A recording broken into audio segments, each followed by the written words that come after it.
MK times news में आपका स्वागत है। मैं हूं एमके आजाद। आज बिहार की राजनीति को टटोलने की कोशिश की जाएगी, क्योंकि 2025 के अंतिम महीने में बिहार में विधानसभा का चुनाव होने हैं और इसको लेकर तमाम पार्टियां अपनी रस्साकसी में जुट तो जरूर गई है और तमाम तरीका वर्जिशें करते हुए नजर आती है। तो आज हम बात करेंगे कि कांग्रेस पार्टी की रणनीति बिहार को लेकर क्या है। लेकिन इसको समझने से पहले एक बात समझते चले जाइए तो आगे बढ़ना आसान हो जाएगा। बिहार विधानसभा का चुनाव से पहले दिल्ली विधानसभा के चुनाव हुए और दिल्ली विधानसभा चुनाव ने जिस तरह से कांग्रेस पार्टी ने एक संदेश दिया, यानी जो कुछ होता हुआ दिखा, वो अपने सहयोगियों के लिए एक मैसेज जरूर है। और कांग्रेस उसी के बहाने अपने तमाम सहयोगी दलों को एक मैसेज तो जरूर दे दी कि यदि हमारा साथ नहीं दोगे तो मैं तो जहां हूं तो वहां हूं, लेकिन आप कहीं का नहीं रह जाएंगे, जैसा अरविंद केजरीवाल का दिल्ली में होता हुआ दिखा। कांग्रेस भले ही एक सीट नहीं ला पाई, लेकिन किस तरह से कांग्रेस की रणनीति ने आप पार्टी को सत्ता छोड़ने पर मजबूर जरूर कर दी। और उसी के बाद पूरी तरह से कांग्रेस पार्टी में खासकर मल्लिकार्जुन खड़गे और राहुल गांधी लगातार रणनीति पर रणनीति बनाते हुए नजर आ रहे हैं। तो समझते चले जाइए, जब राहुल गांधी का बिहार में 2 बार दौरा हो चुका है, इसके बाद कयास लगने लगा था कि राहुल गांधी अपनी रणनीति पूरी तरह से बनाने में मशगूल जरूर है। तो समझते चले जाइए। और उसके बाद जिस तरह बिहार की राजनीति में एक नया प्रवेश हुआ, यानी कांग्रेस के नए प्रभारी कृष्णा अल्लावरू की एंट्री हुई, तो राजनीति की परिदृश्य साफ होता हुआ नजर आने लगा।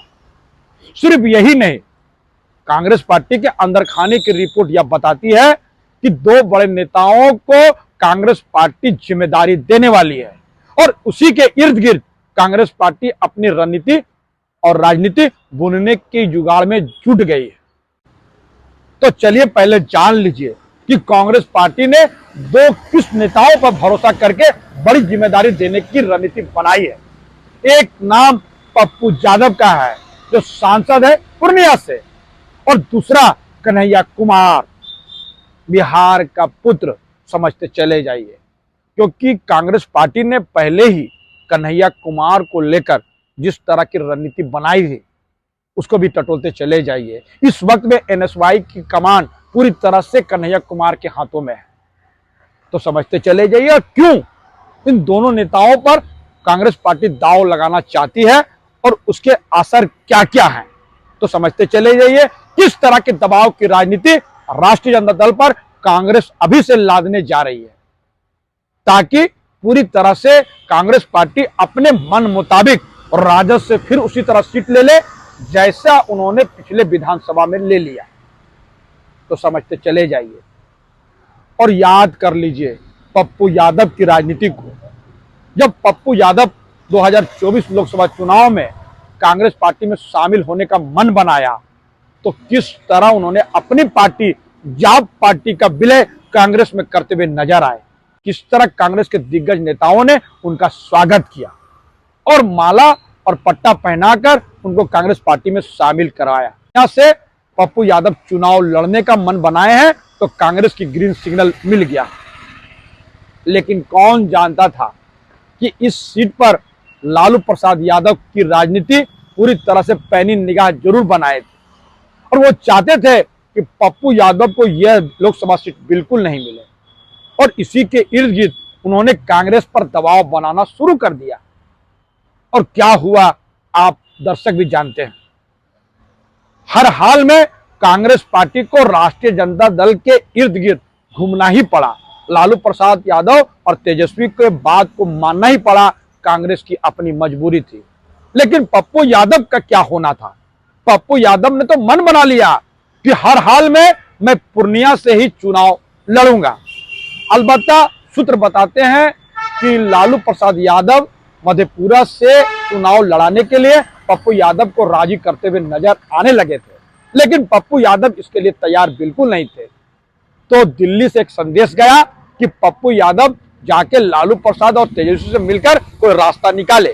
तो पप्पू यादव ने भी आला कमान की बात मानते हुए लालू प्रसाद यादव और तेजस्वी यादव से उसके घर में जाके मुलाकात किया, लेकिन कुछ रिजल्ट बिल्कुल नहीं निकला। एक तरफ पप्पू यादव अड़ गए और दूसरे तरफ लालू प्रसाद यादव अड़ गए, और राष्ट्रीय जनता दल ने भी पूर्णिया में अपने प्रत्याशी घोषित कर दिए और उसके बाद कांग्रेस बैकफुट में आ गई। लेकिन पप्पू यादव निर्दलीय चुनाव लड़े और 2024 का लोकसभा चुनाव उन्होंने पूर्णिया से जीत दर्ज कर ली। लेकिन आज वो निर्दलीय प्रत्याशी के रूप में वहां नामांकन किए और निर्दलीय सांसद हैं।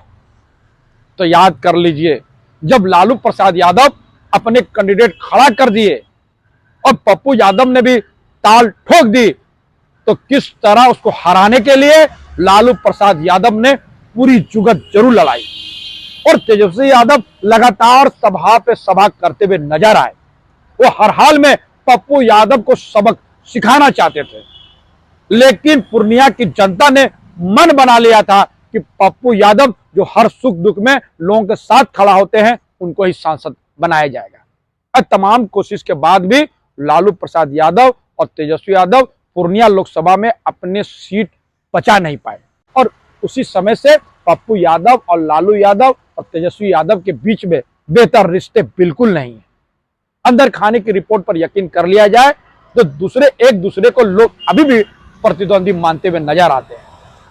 तो समझते चले जाइए, पप्पू यादव की राजनीति को टटोलते चले जाइएगा। उसके बाद मैं लौटूंगा कन्हैया कुमार के बाद, और दूसरे दांव कन्हैया कुमार पे कांग्रेस ने क्यों लगाई, तो पप्पू यादव को टटोलते चले जाइए।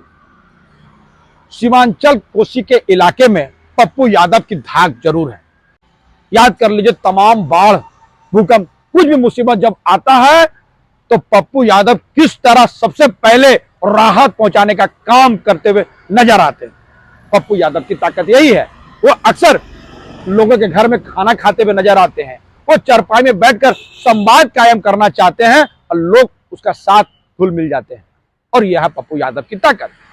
एक जमाना था जब राष्ट्रीय जनता दल में पप्पू यादव मौजूद थे, तो पप्पू यादव ही लालू प्रसाद यादव के उत्तराधिकारी माने जाते थे, लेकिन ऐसा बिल्कुल नहीं हुआ।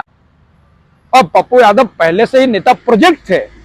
आज के समय में लालू प्रसाद के दोनों बेटे तेजस्वी यादव, तेज प्रताप यादव, और उनकी पत्नी राबड़ी देवी और उनकी बेटी मीसा भारती भी राजनीति में एक्टिव है।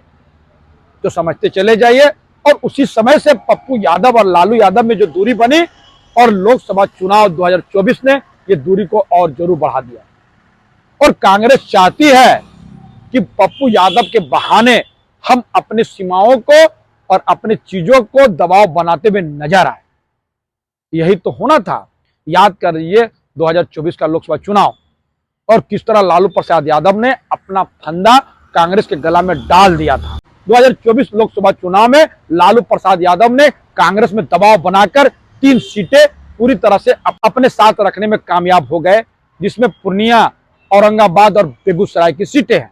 ये सभी सीटें कांग्रेस के खाते में जाने वाली थी, लेकिन लालू प्रसाद यादव इस सीट पर अपना दावा ठोककर कांग्रेस के गले में फंदे जरूर डाल दिए थे, और कांग्रेस इसे भूली नहीं। संभवतः इस विधानसभा में लालू प्रसाद यादव से उसी तरह सीट मांगने में फिर एक बार कांग्रेस कामयाब हो जाएगी। यानी पिछले विधानसभा में 70 सीट किसी न किसी तरह से कांग्रेस पार्टी को मिल गया। अलबत्ता रिजल्ट सिर्फ 19 का ही आया, यानी 70 सीटों में मात्र 19 पर ही कांग्रेस पार्टी ने जीत दर्ज की। और इसी बात को लेकर लालू प्रसाद यादव और तेजस्वी यादव लगातार कांग्रेस को घेरते हुए नजर आते थे कि कांग्रेस यदि उतनी सीटें नहीं मांगती और राष्ट्रीय जनता दल के खाते में इतनी सीटें रहती, तो निश्चित तौर पर शासन इस वक्त में राष्ट्रीय जनता दल और कांग्रेस के बीच में होता हुआ दिखता, यानी दोनों की सरकार बनते हुए नजर आती। लेकिन कांग्रेस ज्यादा से ज्यादा सीटें लेकर बार्गेनिंग करके पूरी तरह से राष्ट्रीय जनता दल को भी सत्ता से दूर रख दी। यह बात गाहे बगाहे लालू प्रसाद यादव भी और तेजस्वी यादव भी कहते हुए नजर आते। कांग्रेस का बिहार में एक समस्या बिल्कुल नहीं है। कांग्रेस की सबसे बड़ी समस्या है कि बिहार में कांग्रेस के पास कोई बड़ा नेता बिल्कुल नहीं है जो लालू प्रसाद यादव और तेजस्वी यादव के इर्द गिर्द खड़ा भी हो पाए। और कांग्रेस इसी जुगत में लगातार अपनी चालें चलते हुए नजर आती है, लेकिन अभी तक उनको कोई नेता इस तरह नहीं मिला जो इन लोगों के सामने टिकते हैं, और इसी की वर्जिश कांग्रेस पार्टी इस बार बनाते हुए नजर आती है। याद कर लीजिए कन्हैया कुमार को, उन्होंने भी बेगूसराय में ताल जरूर ठोका था। अब बताया जाता है कि लालू प्रसाद यादव ने कांग्रेस पार्टी से जो 3 लोकसभा सीटें अपने नाम करवाई थी, उसमें उनकी रणनीति थी। वो नहीं चाहते थे कि किसी न किसी तरह से औरंगाबाद के निखिल कुमार को टिकट मिले, वो नहीं चाहते थे कि पूर्णिया से पप्पू यादव चुनाव लड़े, तो वो ये भी नहीं चाहते थे कि बेगूसराय से कन्हैया कुमार चुनाव लड़े, और इसीलिए लालू प्रसाद यादव ने तीनों सीटें मांगी और राजनीतिक गलियारों में इसी बात का चर्चा था। लेकिन पिछले लोकसभा चुनाव यानी 2024 से पहले जब एक बार कन्हैया कुमार चुनाव लड़े, चुनाव हार गए, लेकिन उन्होंने 2 लाख से ज्यादा मत जरूर लाया था, तो समझते चले जाइए वो चुनाव लड़ना चाहते थे। बाद में कांग्रेस पार्टी ने उनको दिल्ली लोकसभा से चुनाव लड़वाया था, जहां उनके खिलाफ में पूरी तरह से मनोज तिवारी लड़ते हुए नजर आए, और इस चुनाव में भी कन्हैया कुमार चुनाव हार गए। वैसे देख लिया जाए तो चुनाव परिणाम कन्हैया कुमार के इर्द गिर्द अच्छा बिल्कुल नहीं रहा। वो चुनाव लड़ते चले गए लेकिन जीते बिल्कुल नहीं। लेकिन उनमें जो खासियत है उनको भी टटोल लीजिए। एक तो जिस समाज से आते हैं, भूमिहार समाज से, उन भूमिहार समाज का बिहार में अच्छा बोलबाला जरूर है, और इसी का फायदा पूरी तरह से कांग्रेस पार्टी उठाना चाहती है। बताया जाता है कि भूमिहार समाज पहले कांग्रेस को पूरी तरह से वोट देते हुए नजर आते थे, और भूमिहारों का ज्यादा रुझान कांग्रेस पार्टी की तरफ होता हुआ दिखता था, और कांग्रेस पार्टी अपनी पुरानी जोड़ को फिर एक बार अपने साथ जोड़ना चाहती थी। यानी जो लोग कांग्रेस से बिदक कर चले गए, उसको जोड़ने में कन्हैया कुमार पूरी तरह से सफल हो सकेंगे, ऐसा बात कांग्रेस पार्टी के दिग्गज सोचते हुए नजर आते हैं। और कन्हैया कुमार को सुनने के लिए पूरी तरह से भीड़ जरूर उमड़ जाती है, तो लोगों को अपने तरफ लाने में, भीड़ जुटाने में कन्हैया कुमार की शानी जरूर है, और इसके इर्द गिर्द कांग्रेस के दूसरे नेता बिल्कुल नजर नहीं आते। यानी कन्हैया कुमार को सुनने के लिए और कन्हैया का विवाह की बात पूरी तरह से बिहार की जनता भी जरूर सुनती है। तो एक तरफ भीड़ जुगाड़ करना और दूसरे तरफ जो भूमिहार समाज, जिस समाज से कन्हैया कुमार आते हैं, उस समाज पर अपनी नजर रखने के लिए और उसको कामयाब करने के लिए कांग्रेस की नजर कन्हैया कुमार पर जरूर है। और तीसरी सबसे अहम बात है कि कन्हैया कुमार को भी लालू प्रसाद यादव पसंद नहीं करते हैं, और कांग्रेस पार्टी की रणनीति है कि यही दोनों नेता यानी पप्पू यादव और कन्हैया कुमार की जोड़ी पूरी तरह से राष्ट्रीय जनता दल को भी नाथने का काम करेगी, और दोनों के बीच तालमेल बैठाकर बिहार में अपनी सीटों को और ज्यादा बढ़ाने में कांग्रेस पार्टी कामयाब हो जाएगी। पहले टटोल लीजिए लोकसभा चुनाव में जब साथ रहे तो क्या स्थिति थी, और उसके बाद मैं बताऊंगा कि विधानसभा का भी आज टटोल लीजिए कि जब कांग्रेस पार्टी और राष्ट्रीय जनता दल का तालमेल रहा तो विधानसभा में क्या स्थिति है। तो पहले लोकसभा को टटोलते चले जाइए। तो चलिए पुराने लोकसभा को टटोलते चले जाइए जब दोनों का गठबंधन रहा और अलग हुआ। लोकसभा चुनाव के लिए 1998 में पहली बार दोस्ती का परिणाम निराशाजनक रहा।